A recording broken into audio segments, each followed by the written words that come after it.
भाजपा 10 साल में बनी सबसे अमीर पार्टी।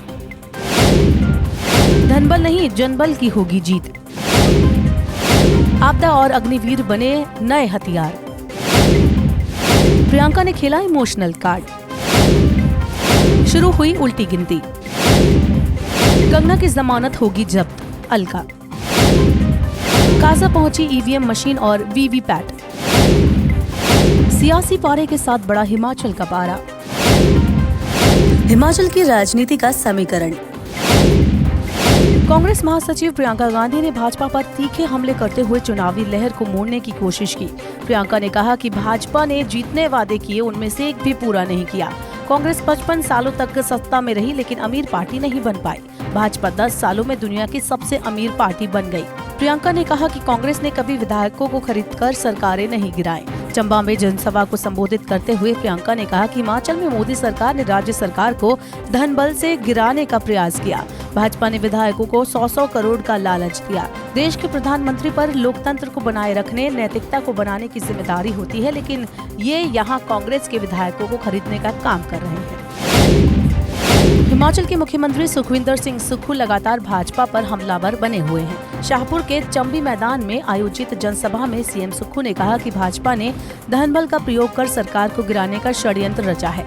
भाजपा जब जनता के वोट से सत्ता की कुर्सी नहीं हासिल कर सकी तो राजनीतिक मंडी में उन्होंने कांग्रेस के 6 विधायकों को खरीदा और बिके हुए विधायक अब भाजपा से प्रत्याशी बने हैं। उन्होंने जनता को सचेत करते हुए कहा कि 1 जून को मतदान करते समय ये मत सोचना कि ये आम चुनाव है।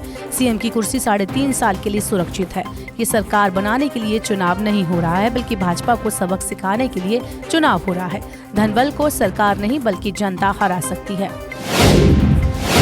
हिमाचल प्रदेश में मतदान की तारीख जैसे जैसे नजदीक आ रही है, वैसे वैसे राजनीतिक दलों के हमलावर तेवर भी बढ़ते जा रहे हैं। भाजपा और कांग्रेस ने अंतिम चरण के प्रचार में आपदा और अग्निवीर को अपना हथियार बना लिया।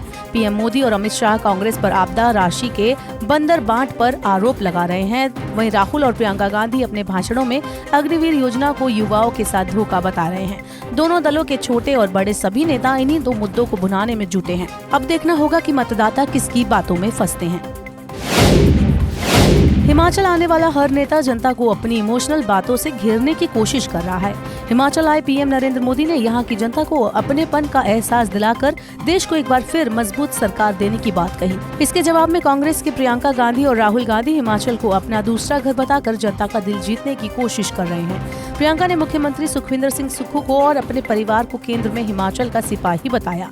अब देखना होगा कि जनता इमोशनल बातों में 400 का नारा बुलंद करती है या हाथ का साथ देकर हालात बदलती है।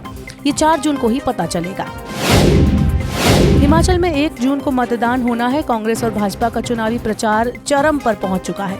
दोनों दल चारों सीटों में जीत हार के समीकरणों के हिसाब से स्टार प्रचारकों के माध्यम से रणनीति पर काम कर रहे हैं। पीएम नरेंद्र मोदी और गृह मंत्री अमित शाह प्रदेश के चुनावी माहौल को गरमाकर लौट चुके हैं, तो वहीं राहुल और प्रियंका गांधी मैदान पर मोर्चा संभाल रहे हैं। प्रदेश में भाजपा और कांग्रेस में शुरुआती दौर से ही तू डाल डाल में पात पात वाली स्थिति बनी हुई है। अब कांग्रेस राहुल और प्रियंका के दम पर हुंकार भर रही है। कई संसदीय क्षेत्रों में चुनाव जातिवादी बन गया है। हालांकि सबसे रोचक मुकाबला मंडी सीट पर राजा और रानी के बीच देखने को मिलेगा। महिला कांग्रेस की राष्ट्रीय अध्यक्ष अलका लांबा ने कंगना पर तंज कसते हुए कहा कि ये कोई 3 घंटे की मूवी नहीं है जो फ्लॉप भी हो गई तो कोई बात नहीं।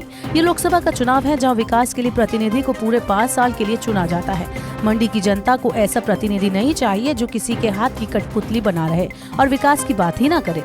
इस मौके पर अलका ने उन भाजपा नेताओं की तस्वीरों वाला एक पोस्टर भी जारी किया जिन पर महिला उत्पीड़न के मामले चल रहे हैं। अलका ने पोस्टर दिखाते हुए कंगना से सवाल पूछा कि क्या वह महिलाओं के साथ अन्याय करने वाले ऐसे लोगों के खिलाफ अपनी आवाज उठा पाएंगी। अलका ने दावा किया कि कंगना ऐसा नहीं कर पाएंगी, इसलिए उनकी जमानत जब्त होना तय है। जनजातीय जिला लाहौल स्पीति में मंडी लोकसभा चुनाव 2024 और विधानसभा उपचुनाव के लिए काजा हेलीपैड से ईवीएम और वीवीपैट मशीनें वायुसेना के हेलीकॉप्टर के माध्यम से पहुंचाई गई। लाहौल स्पीति के सहायक निर्वाचन अधिकारी और अतिरिक्त उपायुक्त राहुल जैन ने बताया कि भारत निर्वाचन आयोग के दिशा निर्देश अनुसार काजा हेलीपैड से स्ट्रांग रूम तक 40 ईवीएम मशीन और वीवीपैट पहुंचाई गई। लाहौल स्पीति में 29 मतदान केंद्रों में 1 जून को मतदान होना है। मतदान के बाद 2 जून को सभी मशीनों को सेना के हेलीकॉप्टर से केलोंग मुख्यालय में मतगणना के लिए स्ट्रांग रूम में पहुंचाया जाएगा।